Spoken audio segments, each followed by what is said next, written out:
We're going to do the exterior of island living. 2 access points. Look how wide these steps are. Always something to hold on to. Nice hub station. Great visibility.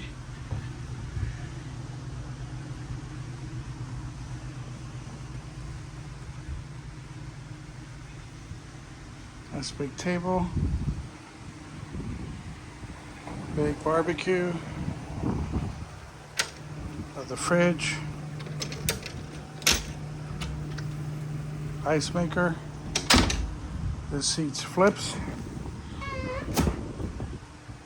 Now you can check out the dance floor. Portuguese bridge. One of the key features. Easy access to the bow. Nice seating area.